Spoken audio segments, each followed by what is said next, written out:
Aujourd'hui, nous parlons des services à domicile. On peut avoir un fil rouge sur cette journée pour nous, CCAS et CIAS. C'est un secteur économique. Or, c'est le seul secteur économique que je connaisse en France où à chaque fois que vous ouvrez une porte, tout au moins pour le domaine associatif et le domaine public, à chaque fois que vous ouvrez une porte, vous perdez de l'argent.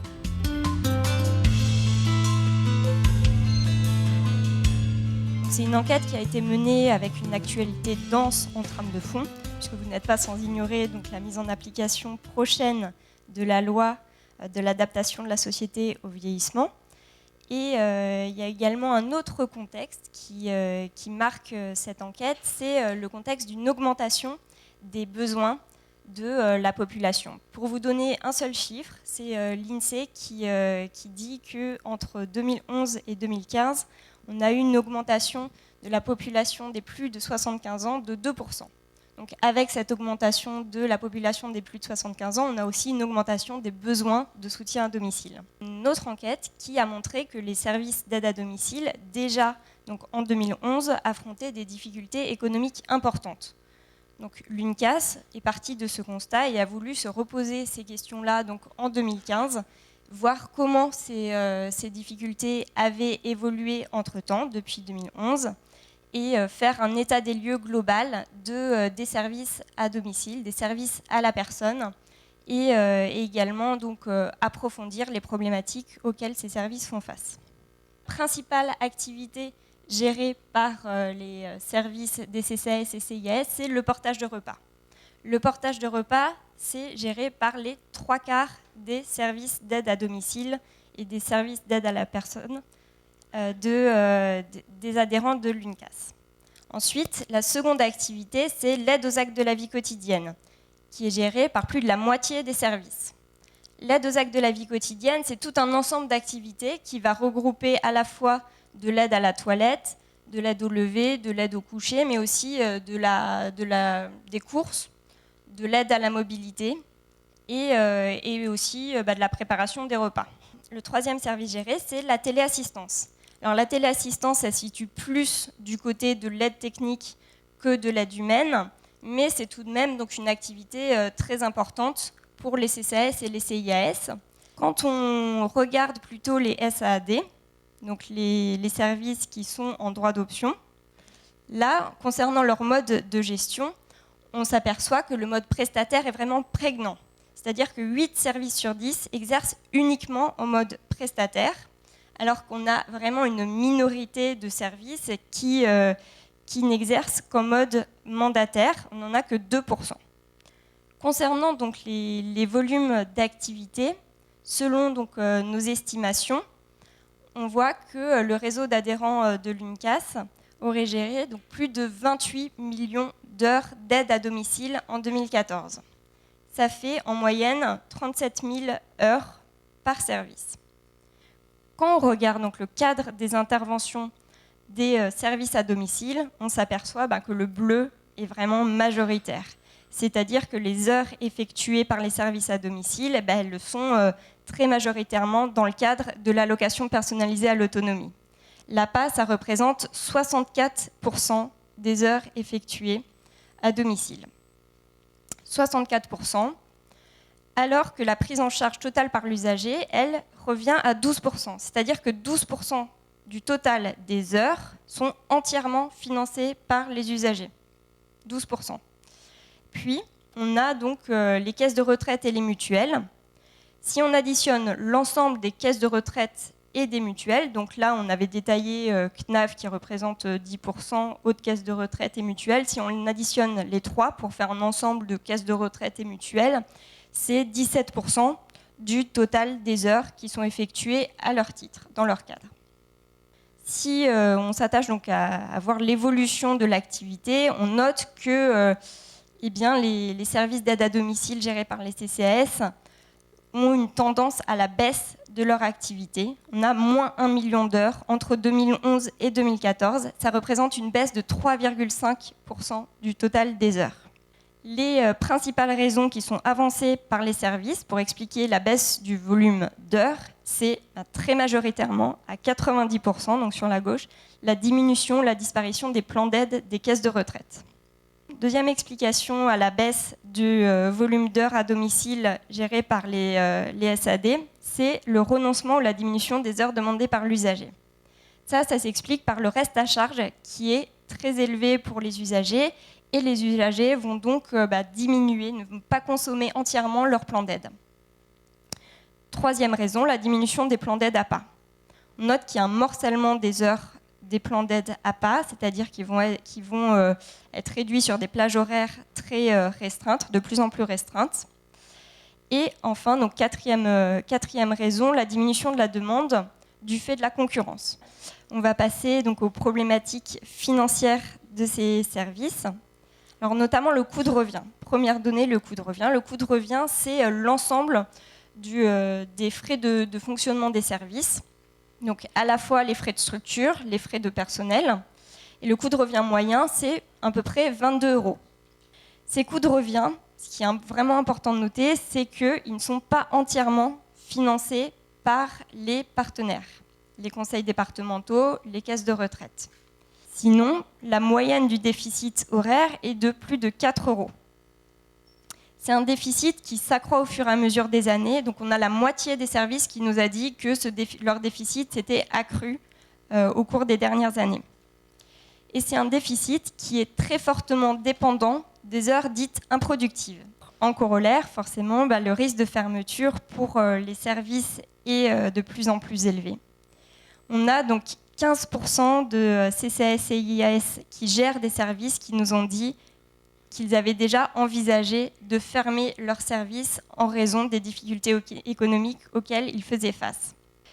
L'enquête nous a également permis de dresser un profil type des intervenantes à domicile. Je dis intervenantes puisqu'elles sont très majoritairement des femmes qui ont un âge moyen de 46 ans, ce qui est 2 ans plus élevé que la moyenne des agents de la fonction publique. Il y a un niveau de diplôme qui va croissant, puisque donc là, on a 45% de diplômés de la filière sanitaire et sociale, donc qui ont un diplôme de DEAVS, diplôme d'état d'auxiliaire à la vie sociale, alors que dans l'enquête précédente, c'était une part moins forte des diplômés. On a 57% de titulaires et donc 43% de contractuels. Cette part-là de titulaires, elle va également diminuant, c'est-à-dire que les services vont de plus en plus employer des contractuels. Alors, il y a également la problématique du temps partiel qui est très importante. Donc, on note que pour les titulaires, on a 62% des aides à domicile qui travaillent à temps incomplet et cette proportion est encore plus importante pour les contractuels, puisqu'on a 85% de contractuels qui travaillent à temps incomplet. Les services nous font également part donc, de difficultés de recrutement qui proviennent de la pénibilité du travail d'aide à domicile. En raison donc, de ces difficultés de travail pour les aides à domicile, on a des taux d'absentéisme qui sont assez importants, puisqu'on a un taux d'absentéisme qui est estimé à près de 11% en moyenne. Cet absentéisme, il a un coût très important pour les services. Puisque les services vont donc recourir à de l'emploi d'agents de remplacement pour pouvoir assurer une continuité de service.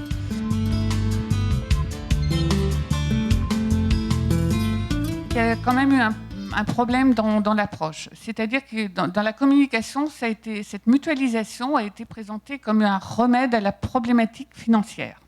Et on a axé les choses sur l'évaluation. Le point le plus important, c'est le point de départ. Donc faire une analyse la plus juste possible, la coordination bien évidemment, concertation, mise en œuvre et surtout assurer le suivi. En avantage, nous, ce qu'on a dégagé sur l'évaluation, c'est un accompagnement présent, une évaluation qui se fait par 2 professionnels différents, soignants et issus du SAD, si bien qu'on a une globalité de l'évaluation très intéressante et une anticipation des besoins futurs. Pour une partie historique, le CCAS d'Antibes Jean Lépin a créé son service d'aide à domicile au début des années 70.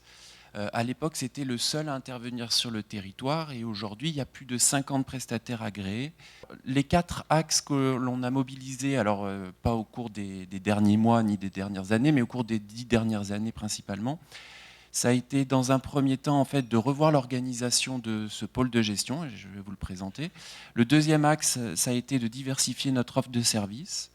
Le troisième, ça a été d'aller vers les démarches qualité. Le dernier, vers la professionnalisation des intervenants.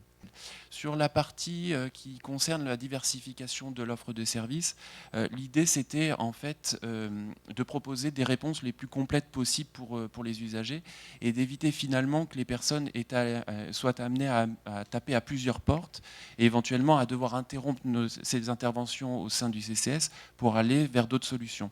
Donc, outre les 3 services que j'ai présentés tout à l'heure, l'idée ça a été de renforcer les solutions de maintien à domicile et notamment sur la prise en charge de la maladie d'Alzheimer. Donc, l'intérêt, c'est de proposer en fait, des parcours coordonnés, diversifiés, qui vont s'adapter aux attentes et besoins des usagers en fonction de l'évolution de leur autonomie.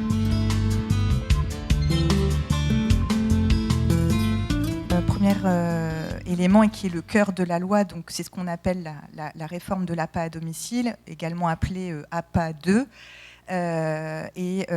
Donc qui notamment en termes de montant financier représente une part importante de l'ensemble des mesures financières de la loi. Donc ce qu'on appelle l'APA 2, c'est trois évolutions importantes.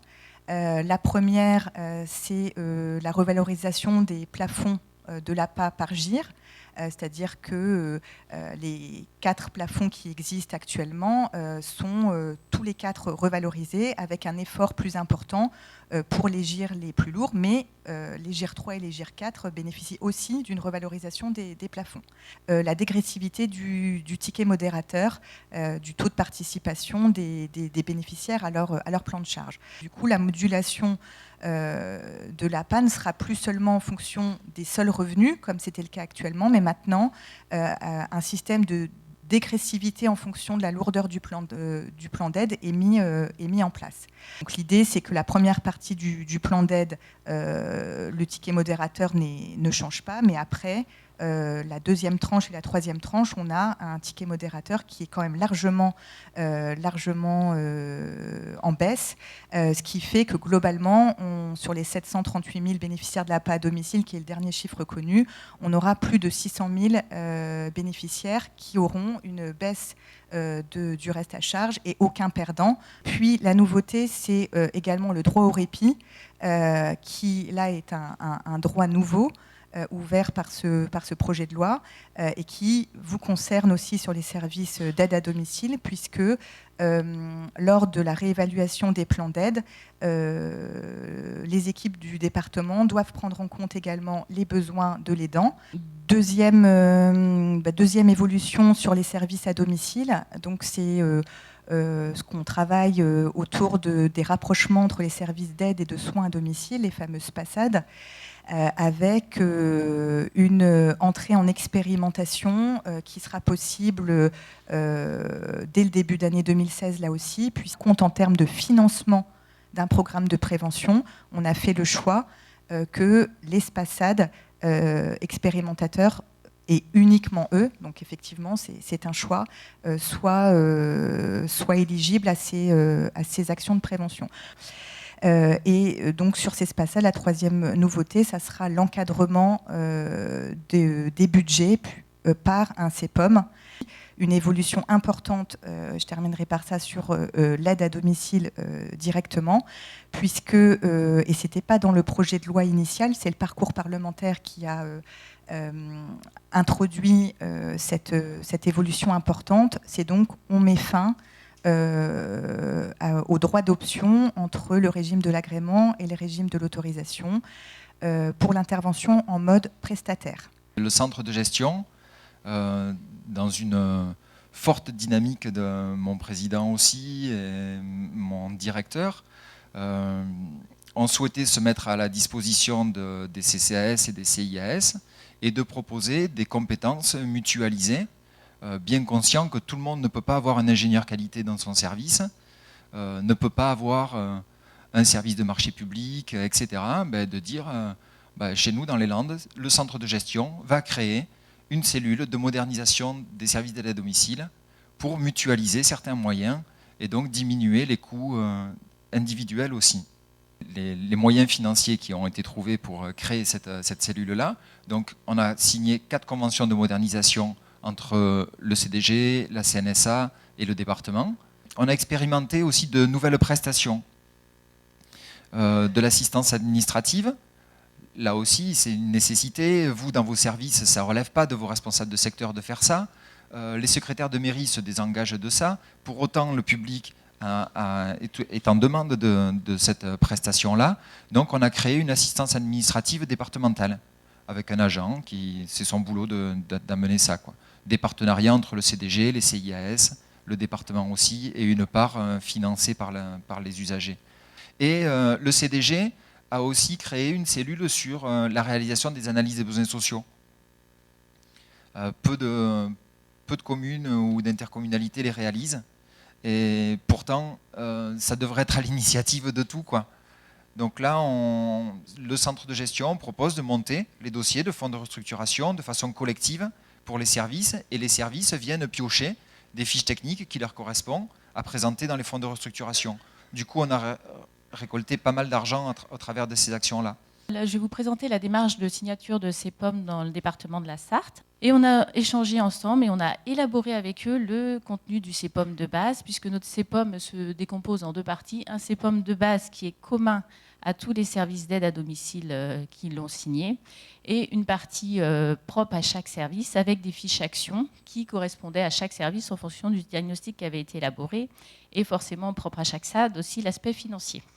Comment on a calculé la mise en œuvre du forfait mensuel? C'est ça qui a fait le plus débat avec les services d'aide à domicile. En fait, on est parti pour calculer ce forfait mensuel. On a mis un tarif de référence départemental. Donc pour les 5 services en CEPOM, c'est affiché 20,50 € pour le bénéficiaire. Donc c'est ce que je vous disais, on a supprimé le tarif horaire. On a défini un nombre d'heures global. On verse le forfait à 90% par 12e mensuellement. Et puis on régule en fin d'année en fonction du dialogue de gestion, selon que les heures, par contre là on reste sur une base quand même d'activité, selon que les heures sont réalisées ou pas. Quelque chose qu'on n'avait pas anticipé dans la signature du CEPOM, que quand il y a le SIAD qui intervient, du coup il y a beaucoup d'heures du SAD qui ne sont pas faites. Les personnes privilégient le SIAD forcément puisque eux ils ne paient rien sur le SIAD. Et ils ne comprennent pas qu'il faut payer le forfait du SAD avec des heures qu'ils vont avoir du mal à récupérer. J'insisterai sur l'importance du travail en commun avec les services pour la rédaction et le suivi des services. On a vraiment rédigé avec eux le CEPOM. On s'est des fois battu sur un mot, mais c'était important qu'on soit d'accord. Et le travail préparatoire et de suivi conséquent qu'entraîne une surcharge notamment administrative pour le département comme pour les services. Que le CEPOM doit permettre une amélioration de la qualité du service rendu et une meilleure efficience. Ça, c'est l'objectif. Je pense que dans ce secteur-là, le service public a toute sa place.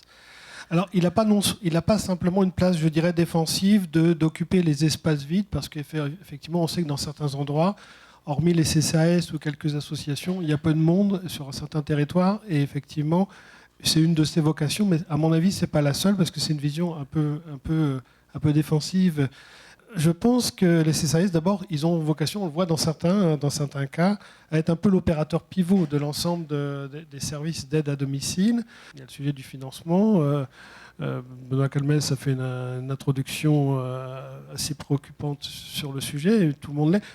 C'est un secteur, moi je dis toujours, c'est un secteur où même les entreprises, c'est pas un secteur, c'est pas le CAC 40, c'est pas un secteur où on s'enrichit. Si on veut s'enrichir, il faut changer de métier, on est bien d'accord.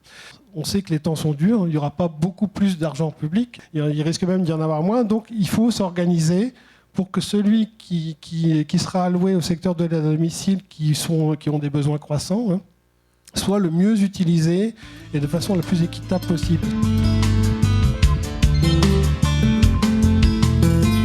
Et donc, on a vu en 2013, donc, la Chambre régionale des comptes s'intéresser à notre service à domicile, plutôt à nos services à domicile. Donc, le premier point qu'ils ont relevé, il y a 5 points qui nous ont été reprochés, entre guillemets. Vous devez améliorer la connaissance de vos usagers. Ensuite, et c'est évidemment le point crucial, vous devez procéder aux études nécessaires, je vous lis dans la recherche d'un point d'équilibre économique et financier. Évidemment, ils n'ont pas dit comment. Le troisième point, c'était de réduire le taux des heures dites improductives. Donc voilà, je vois que ça vous parle. Par rapport à l'ensemble, donc effectivement, tout ce qui est évidemment les éléments de gestion, les frais de déplacement, enfin voilà, tout ce qui ne concourt pas directement à être en phase avec l'usager. Le quatrième point, c'était ajuster le temps de travail à l'équilibre financier du service. Alors c'est un peu plus subtil. Ils ont recherché effectivement ce qu'était le temps de travail réglementaire des personnels, notamment des aides à domicile. C'est ce que la loi prévoit, le Code du travail prévoit. À Clermont-Ferrand, sans doute comme dans un certain nombre de collectivités, on a des jours qui sont rajoutés, des jours d'ancienneté, des jours du maire, etc., qui font qu'effectivement, quand on fait la division, on n'arrive pas aux 1600 et quelques heures. Donc voilà, ils ne nous disent pas qu'on doit le faire, ils nous disent qu'on doit y réfléchir. Voilà. Mais je vous rassure, on a été contrôlé sur d'autres sujets, on a eu la même remarque. Ce n'était pas que pour l'aide à domicile. Et puis le cinquième point qui a été ce matin évoqué également par un collègue, c'était un point sur la communication. Enfin, ce qu'on en a tiré pour l'instant, parce que bon, on avait quand même anticipé sur un certain nombre de choses. Moi, j'ai la chance à Clermont-Ferrand que mon service soit soutenu politiquement. Je pense que ça a été dit ce matin et je pense que c'est la première des choses importantes. Avant de s'interroger, de savoir si on le maintient, il faut déjà savoir si on a la volonté politique de le maintenir. Moi, je ne pense pas que le déficit soit une raison pour le supprimer. Et je pense qu'il faut aller vers la qualité, en tout cas vers la continuité de service. Quand je parle de qualité, pour moi, je ne parle pas de certification, parce que je pense qu'on va beaucoup trop loin. Enfin, c'est mon avis. Je sais qu'on a eu des divergences avec l'UNA, puisqu'on est aussi adhérent à l'UNA sur cette question. Moi, je pense que la certification, elle coûte cher, qu'aujourd'hui, c'est un label qui n'est pas vendable et qui, en tout cas, n'est pas reconnu par nos autorités. Mais je pense qu'on doit s'adapter sans copier des méthodes qui ne sont pas les nôtres. Moi, je mets en garde les collègues autour de moi qui essaient de copier des méthodes de services commerciaux, et ce n'est pas péjoratif. Hein. L'établissement public se positionne comme quelque chose de transversal parmi les services de la ville. On a effectivement aujourd'hui 52% des habitants qui ont plus de 65 ans. Depuis 4 ans, nous avons perdu 11 000 heures sur l'ensemble du territoire.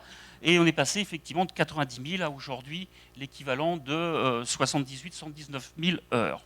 On a essayé de travailler avec différentes communes, c'est ce que disait tout à l'heure mon collègue Michel, à savoir, il y a des CCAS qui gèrent des services d'aide à domicile. Pourquoi en même temps ne pas mutualiser? Pourquoi en même temps ne pas travailler ensemble? On est en train de le faire avec 2 petites communes autour de Royan qui vont apporter normalement dans la corbeille 30 000 heures. Donc ça va nous augmenter un petit peu notre nombre d'heures, sachant en même temps qu'on reprend l'ensemble des personnels qui sont de la fonction publique territoriale. Et puis en même temps, on a travaillé sur une 4e piste qui est la mise en place d'un plateau technique, ce qu'on nous appelle la plateforme de service, et qui va permettre effectivement en même temps d'encourager la silver economy. Alors on n'a rien inventé. On a simplement effectivement été voir différents organismes. Je dirais, qui d'autre qu'un CCAS et un CIAS peut mettre en œuvre les services publics, notamment pour répondre en même temps, je dirais, à des besoins, pour donner du sens à ce que disait Michel tout à l'heure dans la prise en charge, et en même temps, je dirais, pour dynamiser un secteur qui en a bien besoin. Nous, on croit vraiment au service public et à la réalité, et en même temps la nécessité d'être présent sur un territoire. Donc on a, je disais, 860 services adhérents qui sont soit monoactivité. Quand ils sont monoactivité, ils font que de l'aide ou que de l'intervention sociale auprès des familles. Mais beaucoup sont pluriactivité, donc font un peu de tout. Et dans ce tout, donc il y a les services d'aide. On est un gros opérateur aussi de services de soins infirmiers à domicile. Il n'y a pas beaucoup de SPASAD en France, il y en a une centaine, mais on en a le tiers. On est très présent dans l'intervention sociale auprès des familles. Et puis on démarre depuis quelques années dans les services de petite enfance, garde à domicile de petite enfance. Donc voilà, UNA représente à peu près 85 000 salariés en mode prestataire. On nous demande de la qualité, on nous demande de la modernisation, on nous demande de la professionnalisation, mais les financements ne suivent pas. La loi était très attendue. Que peut-on en dire? Alors, d'une part, il faut reconnaître qu'il y a eu une vraie concertation, c'est-à-dire aussi bien avec l'équipe de Launay que l'équipe de Laurence Rossignol, pardon. On va dire du positif déjà. Bon, il y a eu une taxe qui avait été mise en place qui s'appelle la CASA pour les retraités en situation imposable. Au départ, 650 millions, mais comme c'est une taxe dynamique, maintenant elle est au-delà des 700 millions. Incontestablement, ça ira dans le monde du domicile. Alors, ça ira pas forcément à nos services, je veux dire, mais ça reste dans le monde du domicile. Bon. Premier point positif. Deuxième point positif, Cathy en a parlé, il y a une revalorisation de la PA, qui est comme ça au plan théorique, pas négligeable, puisque la paix à domicile, c'est au-delà d'un peu de 3 milliards d'euros, et ils injectent 400 millions. Les départements sont dans une situation souvent difficile. Ce qu'on constate, nous, c'est, depuis quelques années, c'est une baisse du niveau des plans d'aide. Grosso modo, il valait mieux être dépendant il y a quelques années qu'aujourd'hui. Nombre d'heures est en train de baisser, etc. Cette loi-là, une grande carence, c'est qu'elle laisse la main complètement aux conseils départementaux. On demande depuis des années que le fameux crédit d'impôt, qui est uniquement sur les personnes actives, soit aussi attribué aux personnes âgées. Ça semble un peu avancé, mais comme je suis un vieux de la vieille, ça fait 10 ans que ça avance d'année en année. Donc je ne sais pas si une fois ça va avancer définitivement. On sait à l'avance, chaque année, quasiment, que notre service va être déficitaire. Et donc il va falloir chaque année discuter avec le Conseil général pour qu'ils reprennent nos déficits. Et puis on reparle l'année suivante, etc. En lien avec les 15 millions de retraités que compte le pays, et si nous avons une connaissance approfondie de ces retraités, toutes les études montrent que la première personne vers qui se tourne la personne âgée quand elle est en demande, quand elle est en besoin, c'est la collectivité locale la plus locale, la mairie et son bras armé social qui est le Centre communal d'action sociale. Un partenaire des pouvoirs publics avec une mission, et aujourd'hui pour la CNAV, 2 jours après le vote de la loi, c'est particulier pour nous de parler sur ce sujet, puisque enfin, le rôle de prévention de la perte d'autonomie est reconnu pour l'ensemble des caisses de retraite. Donc pour nous, c'est véritablement ça le plus grand changement de cette loi. Je le rappelle juste rapidement, le premier niveau, qui est un niveau universel, où on s'adresse du coup aux 15 millions de retraités. On travaille avec l'ANA sur des politiques de sensibilisation à l'adaptation du logement. On travaille avec l'INPES sur des politiques de sensibilisation aux gestes du mieux vivre. Un deuxième niveau, qui est peut-être un niveau un petit peu moins connu du grand public, mais très connu par les centres communaux d'action sociale, qui est le niveau de l'action collective, puisque nous menons beaucoup d'ateliers de prévention sur le territoire. En 2014, 270 000 personnes âgées ont participé à ce type d'action, donc c'est quand même pas rien. Et un troisième niveau de prévention, qui est le niveau vraiment individuel, où on est dans un plan, dans la mise en place de plans d'accompagnement personnalisés, avec du coup un budget de 365 millions d'euros qui nous permet d'aider les personnes âgées. Et c'est véritablement les personnes du domicile qui, pour nous, sont nos premiers ambassadeurs. Parce que ce sont les personnes du domicile qui peuvent à un moment donné tirer une sonnette d'alarme, nous appeler, orienter vers des nouveaux dispositifs, signaler un début de dégradation. Et donc du coup, appuyer cette dynamique d'espaçade, c'est appuyer cette dynamique de prévention de la perte d'autonomie auprès des services qui vont justement au plus près des personnes âgées. L'objectif premier de la conférence des financeurs, c'est de mettre autour de la table tous les acteurs du secteur de l'âge, de les faire un état des lieux des besoins, un état des lieux de ce qui se fait déjà et un programme coordonné sur le territoire. Il y a évidemment des concours qui vont être versés par la CNSA à ces conférences des financeurs, mais ce sont des concours supplémentaires. Évidemment, c'est 150 millions d'euros dans le forfait autonomie. C'est effectivement pas grand-chose quand on divise cette somme par le nombre de conférences de financeurs qui vont s'installer. Mais ce n'est pas de l'argent qui vient en moins des dispositifs déjà existants, c'est de l'argent qui vient en plus. Donc c'est de l'argent qui vient en levier. Et je crois que ça peut permettre véritablement de lancer un certain nombre d'initiatives innovantes. Là, dans la loi, on a justement un cahier des charges beaucoup plus précis qui vient encadrer l'action des logements foyers. Donc on a cette première base-là. On a aussi la reconnaissance des habitats regroupés qui arrive enfin, puisque vous n'êtes pas sans savoir que sur le terrain se développent de plus en plus des béguinages, des résidences intergénérationnelles, etc. etc. et qu'au niveau national, personne ne connaissait, parce que ce n'est pas un ESMS, donc la Direction générale de la cohésion sociale ne connaissait pas. C'est du logement social standard, donc le ministère du Logement ne connaissait pas plus. Et du coup, personne au niveau national connaissait ces structures, et ça posait quand même bien problème, puisque ça se développe beaucoup plus aujourd'hui que les logements foyers. Là, dans la loi, avec l'assise qui est donnée maintenant à ces habitats regroupés, on va avoir une véritable reconnaissance de ces dispositifs. On ne s'en rend pas compte, mais la silver economy ça va à terme véritablement aider les services à domicile, à condition que l'on prenne en compte que cette silver economy doit être dans la complémentarité de l'aide humaine. La silver economy n'est pas là pour remplacer un individu par une machine ou par une technique. La silver economy est là pour permettre d'avoir une action encore plus efficace de ces personnes à domicile.